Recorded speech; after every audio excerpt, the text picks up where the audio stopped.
Esta conclusión que van a escuchar tiene que ver con la importancia de este proyecto que empezó casualmente por la etimología, que ya está en video, montada en YouTube, y luego continuó la morfología, que también está en YouTube, completa, terminada, y estamos en esta parte, tercera parte, que es la fonética. Esta rama de la lingüística, de la gramática castellana, también tiene su origen como se dio en el marco histórico de las eras, que ya también está en video en YouTube. Luego siguen las partes que conforman a esta, como ya dijimos, las virgulillas, los acentos y las clases de palabras según el acento. Pero resulta que en nuestro idioma, según la Real Academia Española, entidad que es la que mantiene y vigila la pureza de la lengua, la ha normatizado. Cada rama está normatizada con temas importantísimos que deben cumplirse para que la lengua permanezca incólume, permanezca estable y que evolucione según la historia, según la costumbre, según la ciencia que la humanidad da cada siglo que pasa, en cada año que pasa, etcétera, etcétera. Por lo tanto, la lengua es viva porque evoluciona. Y esa evolución es la que casualmente estamos trayendo aquí con los temas que unos son antiguos, otros son nuevos y están bajo normas, bajo reglas. Casualmente, la Real Academia, como dije anteriormente, es la que hace esta normatización de la gramática. Y esa normatización que comienza con las virgulillas, que continúa con los acentos y luego con las clases de palabras según acentos, le dan una importancia a la gramática, ya que la academia acepta que todas las palabras en nuestro idioma, todas sin excepción, tienen acento, pero no todas llevan tilde. ¿Por qué esta diferencia? ¿Por qué esta aseveración? ¿Por qué esta afirmación de la Real Academia? Porque casualmente son 3 las clases de acento que posee nuestro idioma. Y como todas las palabras llevan acento, hay que hacer como una claridad cuándo se tildan y cuándo no. Con base en estas normas, el acento ortográfico es universal para 2 tipos de palabras, que son las esdrújulas y las sobreesdrújulas. ¿Por qué son universales? Porque todas las palabras esdrújula y sobreesdrújula, por regla hay que marcarle esa virgulilla que se llama tilde. Pero luego, en las otras 2 clasificaciones, que son las palabras graves y las agudas, que son las que tienen excepciones, allí juegan los 2 acentos. El ortográfico, cuando las agudas y graves cumplen la norma, y el acento prosódico, que es aquel que se lee la palabra, pero no se le marca tilde. Ahí está la diferencia. Ese es el acento prosódico que yo le llamo el acento invisible. ¿Por qué acento invisible? Porque por fuerza mayor, todas las palabras, como dije anteriormente, llevan acento, pero no todas llevan tilde. ¿Y dónde está esta diferencia? En que las palabras graves y las palabras agudas son las únicas que en gramática tienen excepciones. ¿Qué quiere decir eso? Que aquellas palabras que no cumplen la norma de las graves y de las agudas, no se les marca tilde, llevan el acento invisible, el acento prosódico. Pero, si existieran nada más los 2 acentos, habría confusión en el escrito, en la semántica y en la ortografía. ¿Por qué? Porque mientras que el acento ortográfico es la rayita que se le marca a todas las palabras que cumplan una de las 4 reglas, el acento prosódico es aquel que se le marca a las excepciones de las palabras graves y agudas, la academia creó el acento diacrítico. ¿Qué significa acento diacrítico? Dice el diccionario, es una tilde, una rayita que se le marca a una vocal para que cambie la semántica o significado de esa palabra. Con base en esta definición que da el diccionario, el acento diacrítico es el que media entre el acento ortográfico y el acento prosódico. ¿Por qué media? Porque el acento diacrítico es el que va a establecer las llamadas palabras excepción de excepciones. ¿Por qué excepción de excepciones? ¿Por qué? Porque el acento diacrítico abarca 4 casos. El primero que comprende es los monosílabos. La academia dice que todas las palabras monosílabas en nuestro idioma no deben tildarse. Y hay que hacer claridad casualmente en estas palabras monosílabas, que algunas son largas por la cantidad de vocales, de letras que la conforman. Otros son cortitos porque tienen pocas letras. De ahí que nazcan los nombres de las sílabas, que cuando tienen una sola letra, las sílabas se llaman monolíteras. Las que tienen 2 letras, bilíteras. Las que tienen 3 letras, trilíteras. Las que tienen 4, tetralíteras. Las que tienen 5, pentalíteras. Y las que tienen 6, que es la máxima, se llaman hexalíteras. ¿Qué pasa con estos monosílabos hexalíteros o pentalíteros? Nos trae confusión. Muchas personas tildan, por ejemplo, la palabra truán, la palabra guión, y así por el estilo otras que son mal tildadas por error. La palabra truán es monosílaba según el número de sílabas que tiene una sola. Y es hexalítera porque tiene su única sílaba, tiene 6 letras. Pero truán no se presta confusión con otra palabra, por lo tanto no hay que tildarla. Lo mismo pasa con la palabra guión. Guión no tiene confusión. Es fácil de entender su semántica. No debe tildarle. Y así, muchos monosílabos. Pero hay unos monosílabos que la academia declaró confusos cuando se aplican con más de un significado y nos enredan. Entre esos monosílabos que hay que tildarlos con acento diacrítico, no con ortográfico, está por ejemplo la palabra be, que es monosílaba, bilítera, y de puede ser verbo o puede ser preposición. Para diferenciar estas 2 semánticas, estas 2 significados, estas 2 aplicaciones, de se tilda cuando es verbo, no cuando es preposición. Y así pasa con la palabra sé de saber, sé de ser y sé pronombre, que se tildan cuando es de saber o de ser. Sé, se tilda. Sucede también con más, con aún, con qué, quién, cuál, aún, etc. Esos monosílabos que se prestan a confusión, que ya están digitados, que ustedes los van a ver claramente, hay que tildarlos para diferenciar su semántica en el empleo o uso de estas en la lengua. Pero esta tilde, repito, no es ortográfica, es diacrítica, por la confusión a que pueden prestarse esas palabras.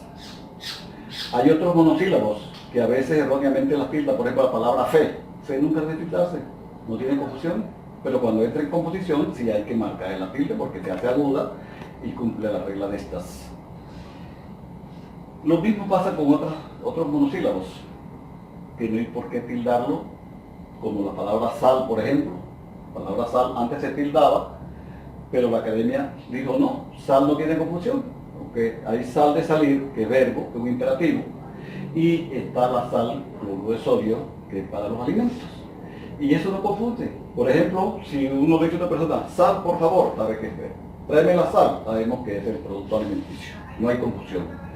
Esto es que donde los monosílabos no tienen confusión, no hay por qué diferenciarlos con acento diacrítico. Así pasó con la palabra río, que tiene una polémica por ahí con la academia, que río debe tildarse. No, río es un monosílabo que no tiene confusión. Río es el pretérito o pasado según bello o pretérito indefinido según la Real Academia, y río es la inflexión verbal del verbo reír, que está en modo indicativo en el tiempo que dije. Río no hay que tildarlo, absolutamente, no se confunde. Pero si digo por ejemplo río, la palabra río ya no es monosílaba. La palabra río tiene ya, es decir, que el río es bisílabo, tiene 2 sílabas. ¿Quién lleva río a bisílabo? La tilde en la vocal cerrada. Y río se hace bisílaba. La primera sílaba es bilítera por tener 2 letras, y la última o es monolítera por tener una sola letra su sílaba. Y hay que tildarlo porque el hiato tiene relación que rompe al diptongo. Luego la palabra río como es bisílaba, es una extensión de extensiones porque siendo grave se le marca tilde por razón de hiato. Y miren esta frase, fácil de entender. Yo me río en el río mientras me baño. Allí el primero es el verbo que está en tiempo presente del modo indicativo. Y en el río es la corriente de agua dulce. Ahí no hay confusión, sin embargo hay que marcar el tilde porque es otro acento diacrítico de la ruptura del hiato. Siguiendo con este tema, que ya está explícitamente detallado en este video, la academia normatiza nuestra lengua y es importante eso. ¿Por qué es importante? Porque qué tal que nada más existiera el acento ortográfico. Esto quiere decir que si la academia no hubiera sacado el acento prosódico y el diacrítico, nuestros escritos, la escritura sería engorrosa, fastidiosa. Habría que dar todas las palabras desde las monosílabas hasta las polisílabas. Y eso sería un desastre ortográfico. La academia normatizó esto sacando los 3 acentos que ya están también explicados allá con ejemplos y todo. Por lo tanto, esta parte de la gramática que estamos detallando, explicando con ejemplos, con explicaciones claras, es importantísimo porque en los colegios, la primaria, en la secundaria y aún en las universidades, los colegios y las escuelas se limitan a enseñar a través de los programas que manda el gobierno, a enseñar los 2 acentos, el ortográfico y el prosódico. Y le hablan a los estudiantes, a las personas, que el acento ortográfico cumple una regla, hay que marcar la tilde en todas las que la cumplan. Y que el acento prosódico se da en las excepciones de las palabras graves y agudas. Pero hasta ahí explican. ¿Qué sucede? Que no hablan del acento diacrítico. Es importante para poder entender la tildación de las palabras en nuestro idioma. Cuando un estudiante o cualquier persona que le ha enseñado esto encuentra voces o vocablos que según la norma de excepción llevan acentos prosódicos, es decir, no se le debe marcar tilde, la encuentran tildada, le viene la confusión. Por ejemplo, la palabra este. La palabra este puede ser un punto cardinal. La palabra este puede ser un pronombre demostrativo y la palabra este puede ser una palabra sustantivada, esto es que reemplaza el sustantivo. ¿Qué significa esto? Que una de estas 3 hay que tildarla para que se entienda. Es este cuando se refiere al nombre, reemplaza el nombre, se le marca la tilde en la primera E. Cuando la persona, el estudiante, encuentra la palabra este, que ve que es una excepción de la regla porque es grave terminada en vocal, y la encuentra tildada y en otra no la tiene, se pregunta, ¿y por qué esta sí? ¿Por qué esta no? Si es la misma palabra. Como no le explicaron el uso del acento diacrítico, queda confundido, queda en ascuas. Y le coge fastidio a la ortografía. Porque no lo entiende. Cuando uno entiende una cosa, lo manda a lo que sabemos. Esta es la razón por la que me he dedicado a hacer estas claridades para que en el futuro las generaciones presentes y futuras que no les enseñan la gramática, los programas que el gobierno manda como debe ser, tengan la oportunidad de entrar en este proyecto y conocer su lengua verdaderamente, es decir, conocer la gramática y sus normas, las partes que la conforman, la importancia de conocerla, para poder decir yo soy hispanohablante y puede detallar en cualquier momento cualquier palabra que se le presente, ya sea ortográficamente, o ya sea en fonética, o ya sea como en morfología, o ya sea como etimología. Y si vamos a la sintaxis, que es el orden de las palabras en la oración, qué puesto le corresponde a este vocablo. Lo mismo con la semántica. En su ubicación, la semántica, esta palabra significa esto, en esta otra ubicación significa esto. Eso lo vamos a ver más adelante cuando entremos a estas 3 partes importantes que faltan por discernir, por aclarar, por detallar, por explicar, y que tendremos la oportunidad de estudiarlas aquí, haciendo estas claridades verbales como las estoy presentando, y digitalmente como se están llevando allá a YouTube a través del canal Jaime Antonio Gómez Bolívar, que ojalá se inscriban para que los videos les lleguen oportunamente y las personas tengan una claridad y salgan de las posibles dudas que puedan tener, no por culpa de ellos, sino por culpa de los detalles que los programas del gobierno mandan, que enseñan la ortografía a través de una lectura, pero no explican el origen de por qué corregir las palabras, qué significa una palabra en un sentido y qué significa en otro, como son las palabras homógrafas, las homófonas. Toda nuestra lengua es rica en estos conceptos, en estas palabras: homófonas, homógrafas, sinónimas, antónimas, parónimas, palíndromas. Todo eso hay que enseñarlo para que el hispanohablante, el latinoamericano, los que hablamos nuestro idioma querido, lindo, bello, que es el español, que hay que aprenderlo de raíz para conocer verdaderamente nuestra lengua. Uno sale del bachillerato y sale crudito, ni sabe ortografía, ni sabe semántica, ni sabe morfología, a duras penas por ahí la palabra que le enseña: sustantivo, adjetivo, adverbio y ya. En semántica no enseñan estos casos de homografía como acabamos de explicar. En fonética no explican por qué se dice así y no así. Para terminar con esta introducción, quiero también agregar aquí, después de los temas que ya he explicado ampliamente, cerrar con los metaplasmos. Nuestra gramática es rica en ellos, porque los metaplasmos se refiere a aquellas figuras de dicción. ¿Qué significa figuras de dicción? Esas que nos enseñan a escribir y a hablar y a pronunciar bien las palabras. Porque resulta que en el hablar común hay muchas palabras que se equivocan, se pronuncian mal, o sea, erróneamente, y es bueno que a través de esta figura de edición, de los metaplasmos, aquí vamos a hablar de los más importantes que tiene la gramática, como son la aféresis y la prótesis, que comienza por agregar o suprimir letras al comienzo de la palabra o al final,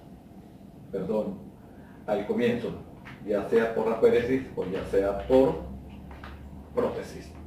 Luego la síncopa y la epéntesis, que son las que van a agregar o a suprimir letras en medio de la palabra. Por último, tenemos el apócope y el paragoge, que suprimen o agregan letras al final del vocablo. Y cerramos con dos de ellos también importantísimos, como son la metátesis y la metástasis. Estas dos palabras tienen una paronimia, es decir, un parecido en su pronunciación, pero en realidad sus significados son totalmente distintos, puesto que la metátesis tiene que ver con el desorden de las letras en la voz, en la palabra, mientras que la metástasis es desorden de palabras en la oración o en la expresión. Sin embargo, esta última, la metástasis, también se ve en la salud, en medicina, porque en este campo su homografía significa que es cuando una enfermedad se transmite de un órgano a otro, como sucede por ejemplo con el cáncer.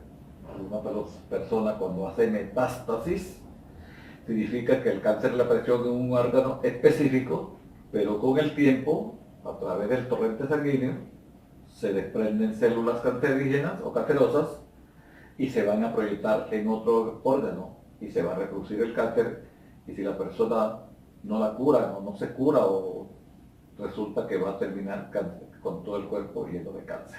Es una enfermedad que el hombre todavía no ha podido acabar y diezma mucha población en el mundo. Hoy en día es la enfermedad de moda, el cáncer. y la metástasis es su transporte.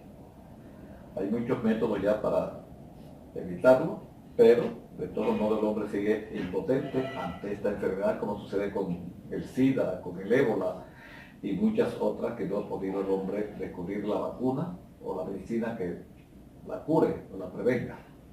Pero entrando en el campo gramatical, que es el que nos atañe en cuanto a la metástasis, en gramática esta consiste en transportar la palabra en la oración, produciendo ya errores.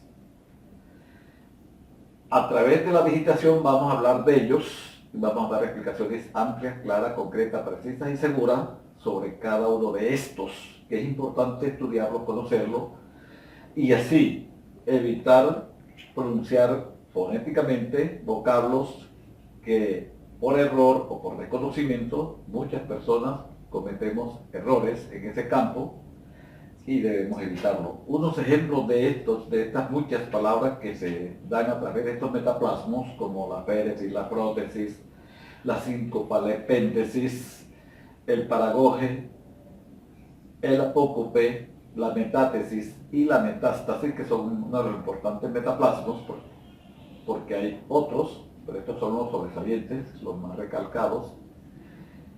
Evitar pronunciar palabras como por ejemplo, hay personas que dicen Graviel. Se entiende el nombre, pero está errado porque la palabra correcta es Gabriel. Es decir, que al decir Graviel, la R está dentro de la palabra, pero no está en el lugar que le corresponde. De ahí el error, porque la R tiene que buscar su puesto y dar que lo correcto es Gabriel. Así pasa con otras palabras, personas que dicen, por ejemplo, esnuncar, doble error, porque lo correcto es desnucar, ya que la palabra es nuca y el prefijo es des. Sin embargo, dicen esnuncar o esnucar, y ya se repite, lo correcto es desnucar, y así pasa con despepitar, descabezar y muchas otras. Hay otras palabras que a través de los metaplasmos se cometen errores. Por ejemplo, hay personas que dicen Jaime, Jorge, que son nombres propios. Sin embargo, allí le agregan una N al final que no es válida, que da cacofonía, porque Jaime, Jorge, lo más suave, lo eufórico es Jaime, Jorge. Esa N está de más y es a través del metaplasmo, como por ejemplo allí es el paragoge, el que hace que esta palabra sea erróneamente pronunciada agregándole una letra que no le corresponde. En el caso del apócope, hay apócopes que no son válidos. Por ejemplo, la palabra para.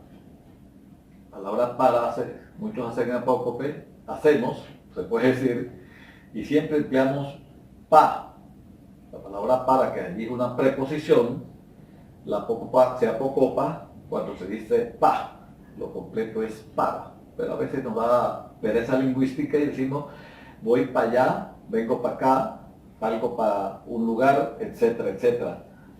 Un poquito más largo, pero completa la palabra. Hay otro error, por ejemplo, en la escritura, la palabra que muchas personas escriben que y le marcan, omiten la U y la E, escriben la Q nada más y le marcan un apóstrofo. El apóstrofo es un signo morfológico, una virgulilla propia de otras lenguas, como la anglosajona, el inglés, el alemán, que usan ese apóstrofo para dar un significado en sus términos, en sus lenguas, en sus palabras, pero eso es de ellos. Sin embargo, acá lo utilizamos con la palabra que, debe escribirse completa esta, porque al pronunciar la palabra que, si no podemos hacerle ningún apócope. ¿Quién puede decir Q?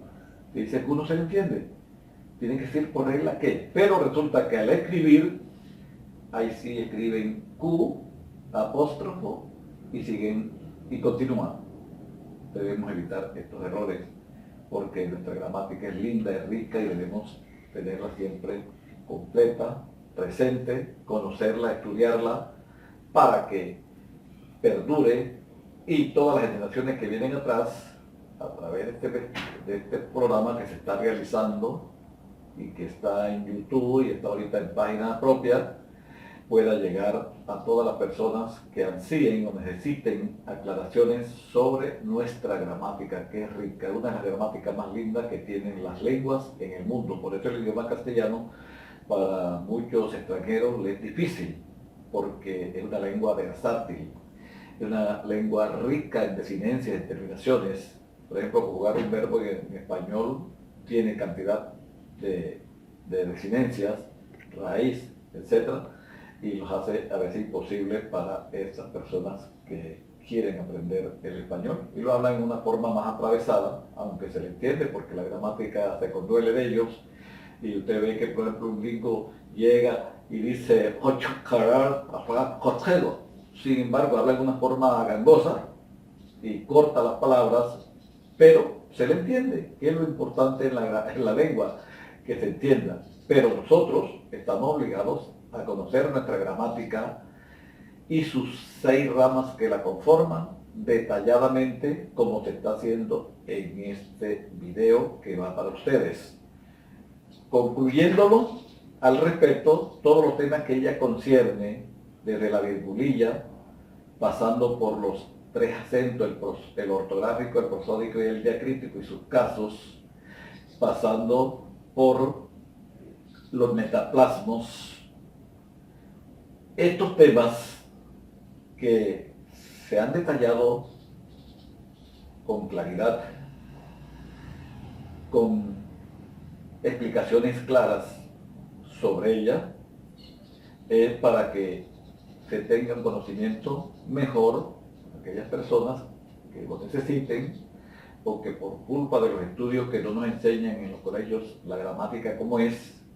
En este proyecto, en este programa que tenemos, tiene la oportunidad de conocer su lengua, su gramática, sus partes, sus detalles, sus explicaciones, sus aclaraciones y todo lo que estamos interesados, este equipo, que estamos llevando a cabo el proyecto, como es aquí el camarógrafo, el gran Everto José Fernández Leal, que es el que filma todo esto aquí.